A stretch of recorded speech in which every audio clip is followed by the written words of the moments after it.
The sandstorm appeared without warning, a colossal wall of golden fury swallowing the Giza plateau.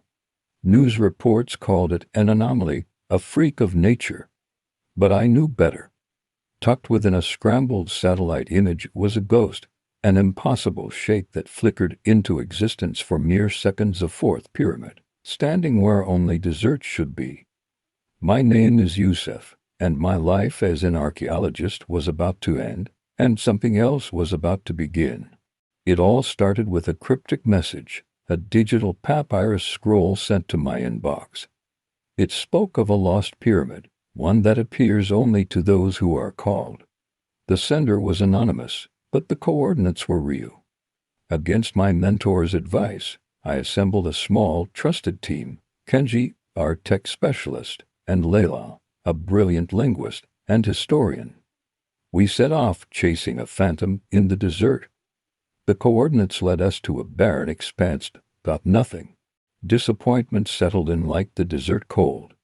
But as dusk fell, Layla noticed something. The wind-carved patterns in the sand weren't random, they formed a star chart, one that hadn't been seen in the sky for over 4,000 years. At its center, a single, deep depression. As we cleared the sand, we found it a stone seal, etched with an unfamiliar cartouche.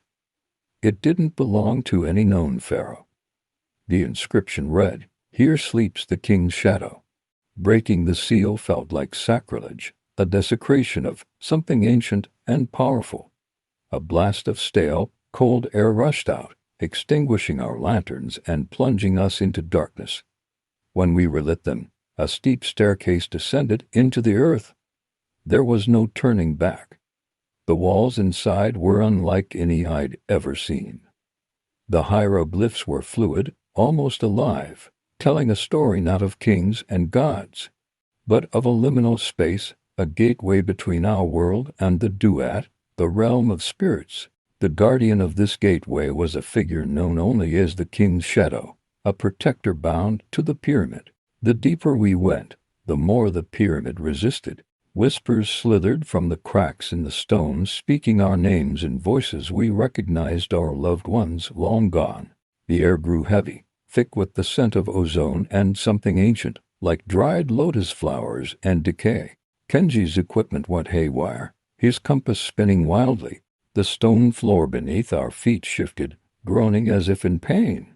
We were no longer just exploring, we were being digested. We found a chamber with a bas-relief depicting a pharaoh with no face. The inscription spoke of a ritual, a passing of the mantle that occurred every 1,000 years. Previous expeditions hadn't vanished, they had been consumed. They were the fuel that kept the gateway sealed. Suddenly, a grinding sound echoed from behind us.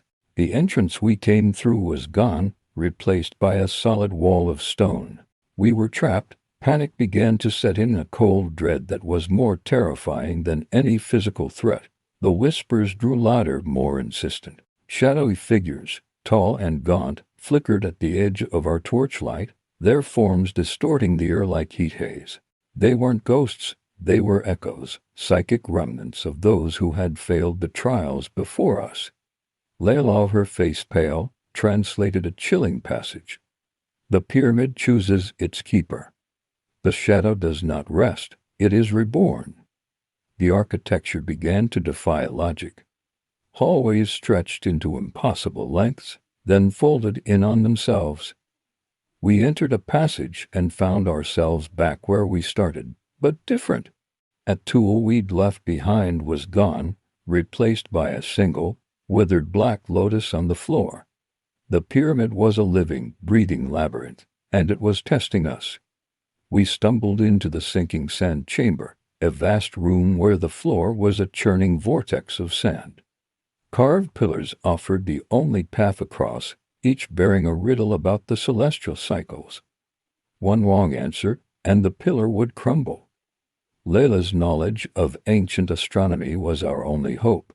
She solved the riddles one by one, her voice trembling but firm, and we made it across just as the last pillar gave way. Next was the mirror gate hallway. The walls were polished obsidian, reflecting not our images, but twisted versions of ourselves, our deepest fears given form. I saw myself old and alone, forgotten, my life's work amounting to nothing. Kenji saw a reflection of his own mangled body, a victim of a technical failure. Layla saw herself silenced, her throat sealed, her knowledge trapped within her forever. To pass, we had to walk forward without looking away, to confront the reflections until they shattered. The psychological toll was immense. Kenji was barely holding it together, muttering about signal ghosts and corrupted data. The final trial was the eternal night passage. The coroner was absolute blackness. Our torches did nothing, their light swallowed just inches from the flame. The air was freezing, and the whispers became a unified chant, a name repeated over and over. A name I'd seen on the hidden cartouche at the entrance. It was my name, Yusuf. It wasn't my team calling me. It was the pyramid itself.